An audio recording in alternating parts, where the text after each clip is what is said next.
You see that? That is my monitor. The ROG PG32UCDM, it's 4K, 240Hz, QD OLED, absolute phenomenal monitor. But there's a new one, PG32UCDM3. This adds better connectivity, a brighter display, a few other bits and bobs, and I'm very excited to get this set up and switch my monitor. Finally, it's been a while. I mean, just look at this feature set. It has absolutely everything. This is gonna be good. Oh, did I mention it's 32 inches, which I think is the best size if you're going 4K. Woohoo.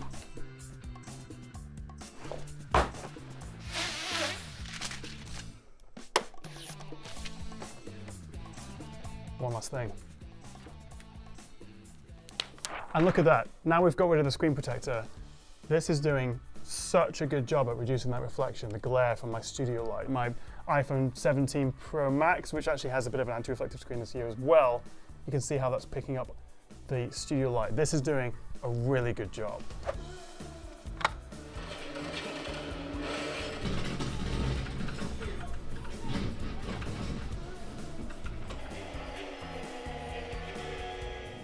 I think I need a bit of a calm down after that. This is incredible. Well, let me just start by telling you, I've been using this monitor, here's one I made earlier, the ROG 32UCDM that came out a couple of years ago on this desk for the past, well, 2 years. It's been my daily driver monitor for editing videos, for playing games. Absolutely love this thing. This is the new one. There was a UCDM-R refresh early 2025. This is the 2026 model with a Gen 3, mainly because, well, it's the third one, but also conveniently it's using a third generation QD OLED panel. So 32 inches, 240Hz, QD OLED with Dolby Vision, and building on last year's R refresh, a couple of nice new upgrades. Number one, it's brighter by about 100 nits or so. So now this actually is certified for display HDR True Black 500. Previously it was 400, although it can get much brighter than that. We'll dive into the specifics in a second. Number two, and I think maybe the headline upgrade, is something, well, maybe you wouldn't immediately notice, but you would if I put it side by side with the old version. This gets their new Black Shield film anti-glare coating, which not only makes it 2.5 times more scratch resistant, which actually is quite reassuring when you're spending this kind of money on a monitor, and even if you're using, a microfiber and all the right things. Previously, you could still end up with some micro scratches. I've not had any issues with this so far, so that's like a nice extra. But the big deal with this new coating is that, according to ROG at least, it boosts the black levels by 40% in well-lit rooms, which is kind of hard to quantify, but since I have the original UCDM and the UCDM3 with me here, putting them side by side, I really can see a difference. This new monitor, it does look a touch more vibrant, and most impressively, the purpley anti-glare effect that we got on the old screens is gone. Now we get a much more natural look. So this is still a glossy screen, which I think most people who want an OLED display do prefer, I certainly do. But with this much improved anti-glare coating, which doesn't have that horrible purpley hue to it that we got on the old ones, it does look a lot nicer.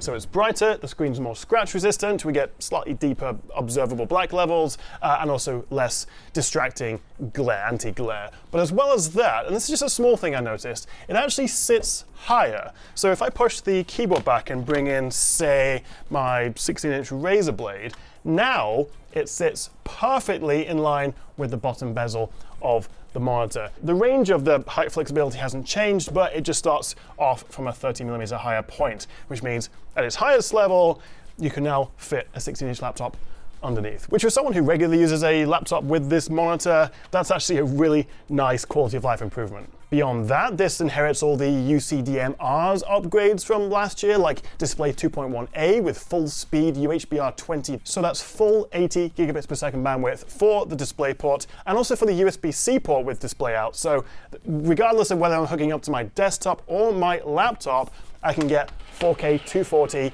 without DSC, no display stream compression. And also actually on my MacBook, I noticed, my MacBook Pro, I can now get 4K 240. Previously it topped out at 4K 120. And it essentially means lossless image quality versus the slightly lossless display 1.4 with DSC that we got on the original UCDM monitor. And also bear in mind, not all DisplayPort 2.1 monitors do have that full fat 80 gigabits per second. Some of them have like 40 or 60, so this is as good as it gets. And it is nice to know that we don't have to rely on the DSC, that display stream compression, but to be honest, gaming on my desktop with an RTX 5090 here, I can't actually perceive any difference coming from a compressed 4K 240 to this new lossless 4K 240, especially if I'm using, DLSS or FSR. That said, the purist in me, and even maybe to some extent the placebo effect of knowing there's no compression, it's one less thing in the pipeline that has any compression, it's nice to have. This also gets the Ars Neo proximity sensor, which allows it to automatically dim or go in standby mode when you step away, along with the OLED Care Pro feature, which helps to reduce the risk of burn-in and also reduce the energy use.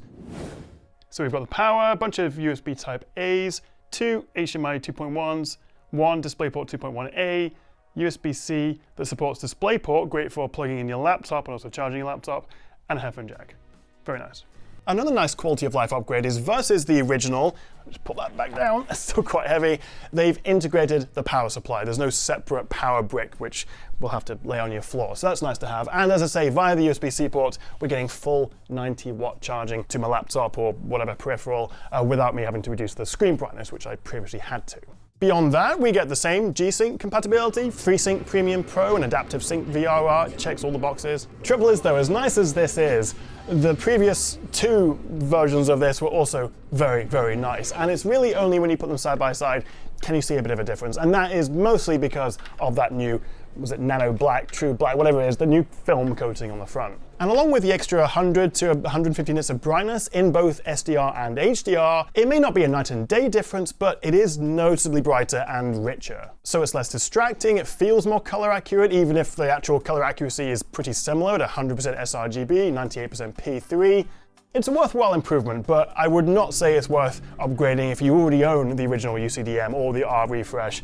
You spent a lot of money already, they are still fantastic monitors, but if you've got something older or you're looking to upgrade, this guy is my favorite new monitor for, as I say, gaming, for editing videos and photos. And if I open up the OSD, I can switch between different color profiles like sRGB, so I can adjust the panel based on what I'm doing if I'm doing, color sensitive work. I really can't fault this. I mean, perhaps built-in speakers would be useful just until you get up and running with a proper speaker setup or some headphones. Maybe it'd be nice to have a bit of a refreshed design, but then again, the metal stand is sturdy, it looks premium enough, you've got a good range of connectivity, it's incredibly easy to put together. Maybe they could do a bit more with the ambient lighting at the back or underneath, make it a bit more interesting. This bezel at the bottom is plastic, whereas the rest is all sort of flush glass. Actually, one thing that some people might like that other monitors offer is an option to switch this down to, say, 1080p at 480 Hz that some other OLED screens offer. Although if you're switching this to an esports type mode, then this probably isn't the right monitor for you in the first place. This being a QD or quantum dot OLED means the motion handling, the response times are fantastic. And also importantly, I do a lot of writing and scripting on here.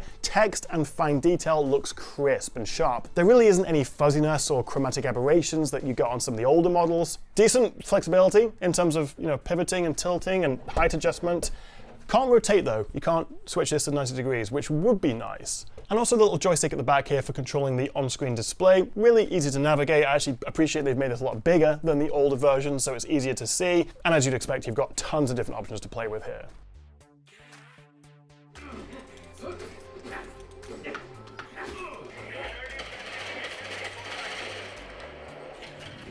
So normally at this point, I just say, buy this. Stop it. But as this is launching at CES, I actually don't know what else may be launching from rival brands with similar displays. And even Asus ROG themselves have some very tasty other options in the sort of ultra-wide 27-inch tandem OLED. So it's going to be worth seeing what is coming out. Also, I don't have final pricing for this just yet, but based on previous versions, we're looking at maybe sort of £1,300–1,400. Obviously quite a lot of money, but for a 32-inch QD OLED 240 Hz 4K display with all the extras and the latest connectivity, it's certainly not bad value, but it is not going to be for everyone. So as always, worth doing a little bit of research. But for me, my use case is this is the perfect monitor. Not even clickbait, this isn't sponsored. This is exactly what I want to use every single day. And I was very happy with the UCDM, so I'm even happier with this upgraded version. If you do fancy checking this out, I'll leave a link in the description below. If you've got any questions, drop a comment. Thank you so much for watching, guys, and I'll see you next time right here on the Tech Chat.